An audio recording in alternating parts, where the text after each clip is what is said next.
Hello AFDA, this is Mr. Lumsden. I hope this video finds you well. In it, I'm going to show you how to use this tool at onlinestatbook.com, linked in the video description. What this tool allows you to do is to calculate the area under the normal distribution curve for a slice of that curve.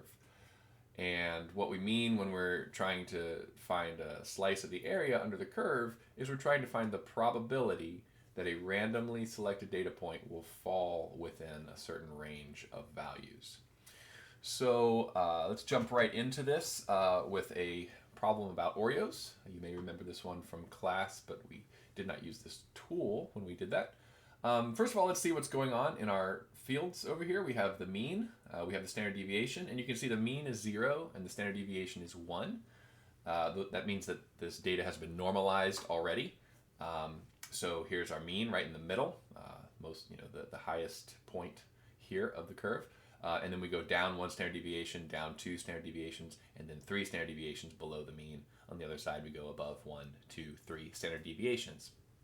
So that's normalized. I'm going to leave that like this for now, and we will be changing it later. Then you can see you have 4 options. So we'll see what they do. Here is above 1.96.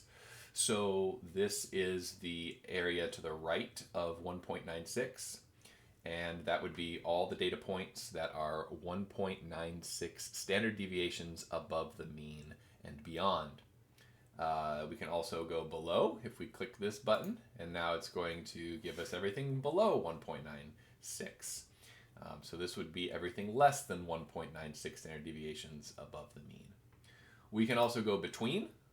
Okay, so this is between 1.96, negative 1.96 and positive 1.96, and we can go outside. So this is just a very fast way for slicing up the curve, and you can see down here it tells us the exact probability. So right here you see 0.05, 5% is the probability in the tails, and that number should be familiar to you. If you remember, we had 95% that was within 2 standard deviations, and that left 5% outside. It was 2.5 over here, 2.5 over here.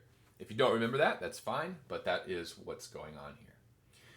So let's make use of this tool now to address this problem. It says, in an Oreo factory, the mean mass of a cookie is given as 40 grams. For quality control, the standard deviation is 2 grams. And so we have 2 questions. The first question says, what percentage of cookies are within 2 grams of the mean? Okay, so 2 grams, that is also the standard deviation.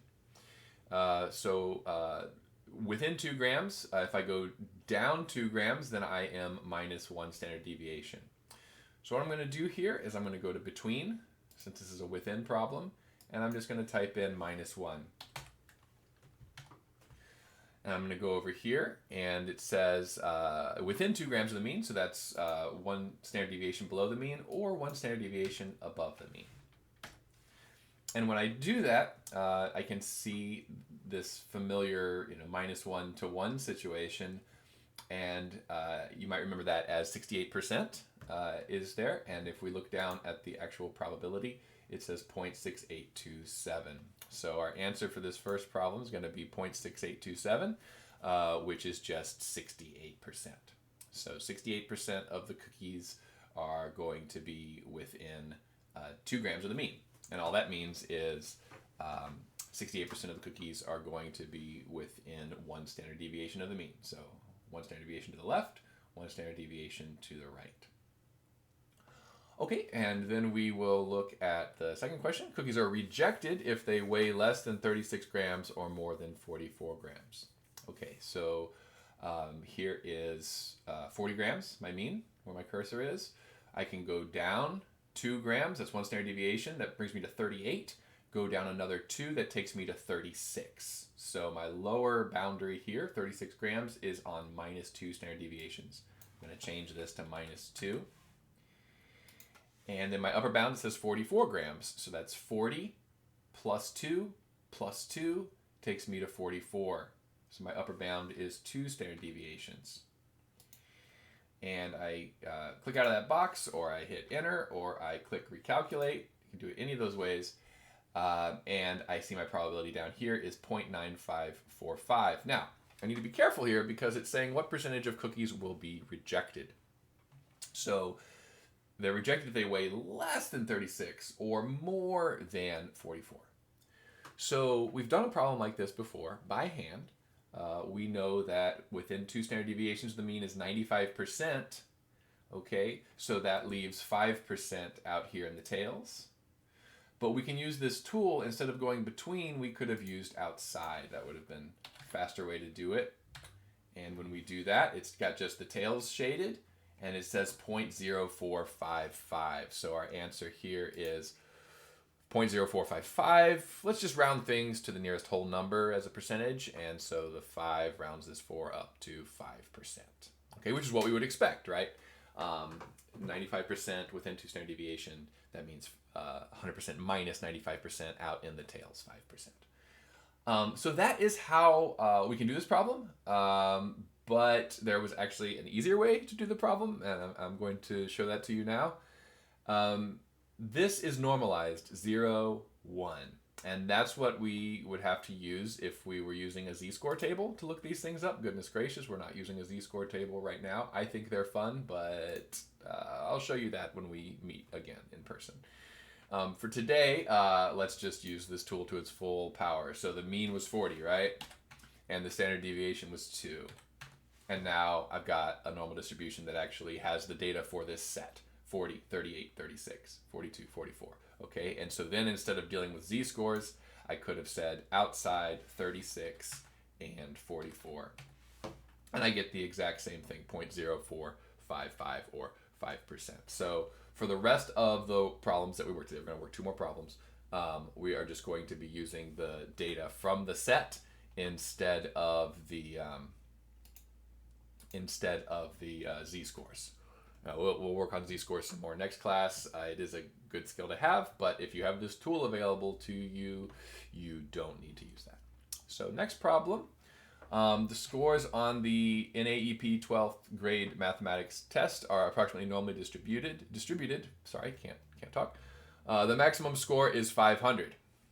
Okay, so you might be tempted to type 500 in here, but it's actually not the mean. The mean is 310. So be careful. You got to read these questions and make sure that you know what is what. Standard deviation is 40. Great. Let's put that in for SD. And now I have this graph. So just to talk about it for 10 seconds, my mean is 310. My standard deviation is 40. So 310 plus 40, plus 40, plus 40, minus 40, minus 40, minus 40. Okay. Determine the probability that a randomly selected student who took the test had a score greater than 395. Okay.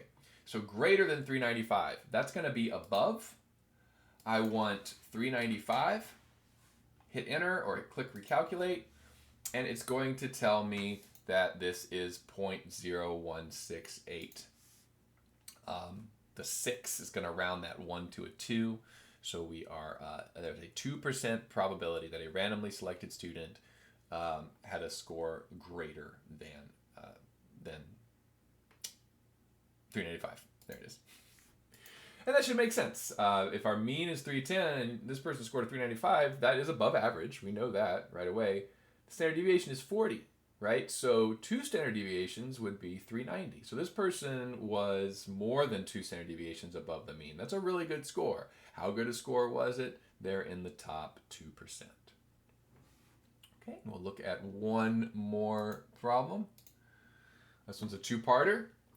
It says a vending machine is designed to dispense a mean of 7.8 ounces of soda into an 8-ounce cup. Again, which number are we going to type in here for mean? 7.8. It tells us that's the mean.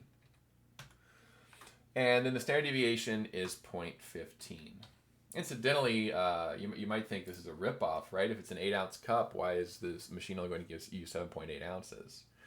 But if you think about that for a moment, an 8-ounce cup, you don't want that completely full unless you have a perfectly steady hand. It's going to slosh over.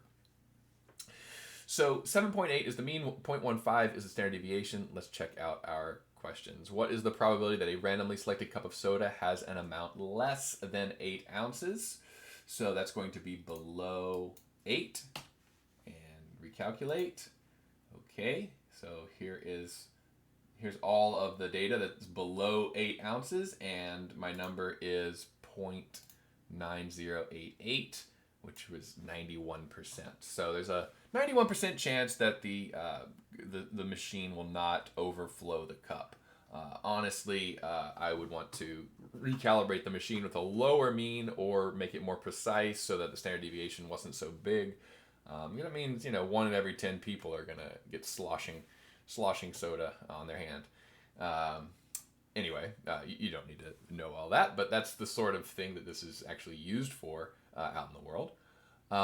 What is the probability that a randomly selected cup of soda has an amount greater than 7.9 ounces? Okay, so greater than, it's going to be above 7.9. And the answer there, I'm out of room here, but you can see it's 0.2525 or 25%. So that is how you interpret these questions. That's how you use this tool. And again, if we were not able to customize the mean and the standard deviation, then we would have to normalize the data. Okay, so the mean would be 0, the standard deviation would be 1, and then everything would have a z-score that transformed that raw score into a z-score in the normalized distribution. We would then use that z-score to look things up in a table, okay? And that's fun, but it's not where most of the actual thinking takes place. And again, it would be a little bit challenging if you have, if you're just working on a single phone right now to do some of this work. You don't want to be clicking back and forth between a table. So here's a tool. Have fun with it. This is real serious statistics right here, okay? So good luck to you with the problems. Reach out to me if you have questions, and all the best to you as we continue to make it through this new normal. pretty good joke right there, because this is the normal distribution. All right, see you next time. Lumsden out.